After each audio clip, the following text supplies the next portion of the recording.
Greetings and a warm welcome to you. It's a pleasure to be back on your screen and to share with you one or two nuggets of how to cope and live a better life. My name is Fortune Gezana and I'm with the transformation team, and we are here to assist you to live a life with meaning and with purpose and well-being. And this is what we get up in the morning every day as a team to bring to you solutions that will enable you to do just that. Today, I would like to share with you on how to cope in crisis. As you are well aware that not only as a country, but globally, we're experiencing a lot of upheavals. And I felt this was a timely reminder of what we could do at the personal level and family level to assist us to be able to cope in moments such as these, where we have disease on a rampage, the economies that are, upside down, and all these things that are actually happening and having an impact, in this case, very negative, in our families and life in general. So that's what I would like to share with you. How do we cope in times of crisis? It has been said before, and it's worth mentioning now, that life is a series of crises. And so from the day you're born to the day you die, from cradle to grave, you will experience crisis. And what then do you do if this is what life is all about? And so today I will have 5 things that I would want to share with you. And these are, to be specific, your own feelings. How will you handle your own feelings in a crisis? The second thing would be, how do you manage communicating anxiety in a crisis? And how do you use intuition? What ought to be done in times of crisis, and gaining valuable insight.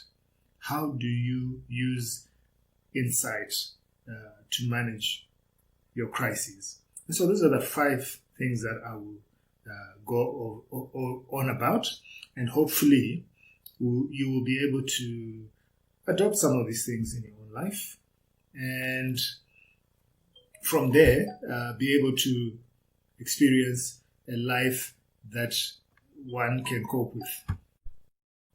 So let us begin by looking at how to manage our own feelings. These are the questions that could be coming to your mind as you are in a crisis. Questions such as, why me?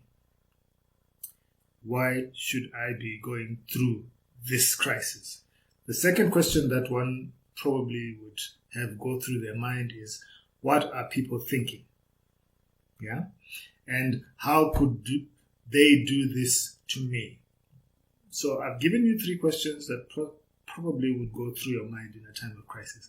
And it's important to process so that you are able to handle your emotions in a time of crisis.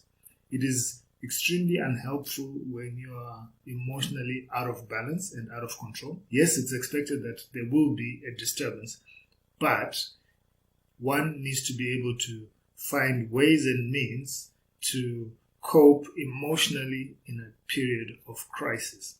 And questioning oneself in an unhelpful manner will naturally exacerbate a situation. It will not help the person that you might want to be helping who is in a crisis, or if it is you who is actually in that crisis, that will not be helpful. So managing your emotions, your feelings in a time of crisis is something that you want to get a grip on, and make sure that indeed you are not creating a bigger crisis out of what already is existing. And as for communicating anxiety, yes, the anxious feelings will be there. It is natural. But what's important to note and to manage is staying calm. Making sure that you repeat to yourself and say to yourself, communicating to yourself, calm down. This is a time to be calm. And one can actually tell themselves that, calm down. Okay? One can also say, what is the problem here? So that you are focusing. Yeah? You don't want to be in a situation where anxiety is what you're communicating, not just to yourself, but also to other people. So when we are extremely anxious in a crisis, we are also communicating to other people that, guess what? We are anxious. And there's every reason for everyone to be anxious. But we could actually communicate calm, even in a moment of crisis. It's possible to do that. So the third thing that I would like to mention to you, perhaps that you could use in a time of crisis, is what we call your intuition. Now, intuition is not a magical word, and I don't want you to view it as a magical word. Intuition is that reservoir within you of untapped knowledge. And this is something that can spring up as a gut feel, and it's responding faster because it's in your subconscious. It's responding faster than what your mind can process at that time, and it's stored knowledge. It's stored information from the past, feelings from the past, a whole mixture of things. But there's wisdom there, and so do not forsake or ignore intuition that you have at your disposal. The other thing that you will probably process in a time of crisis is what we call what ought to be done. Okay? And this is done or said in a negative sense. Okay? And I will explain a little bit about that. At times, when we find ourselves in a crisis, we are not actually focusing on finding the solution, but we are now looking at the situation and saying, what ought to be done in relation to what you feel other people will say and think about what is happening in that moment of crisis. And we are saying that it's not about other people, but we are to focus and find valuable and viable solutions in the time of crisis. So what ought to be done is really, in essence, at this juncture, a negative thing. It's not about what ought to be done, but it's about what is it that needs to be done at this juncture, and not what other people, what you think other people think about what ought to be done. And that's where I'm coming from with what ought to be done. The fifth and final share that I have for you as far as coping and managing in crisis is got to do with gaining valuable insight. It is wise for one to be able to get good counsel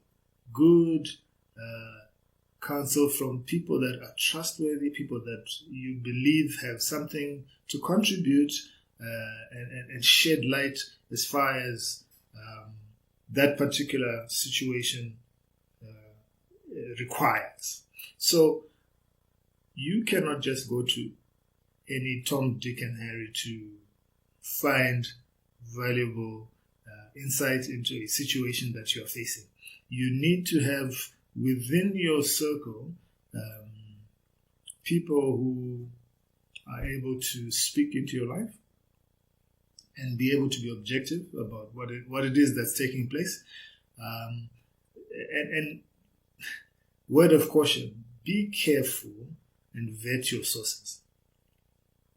Make sure that whoever is speaking into your life does not have intentions of whatever it is that's prevailing at that moment of that crisis.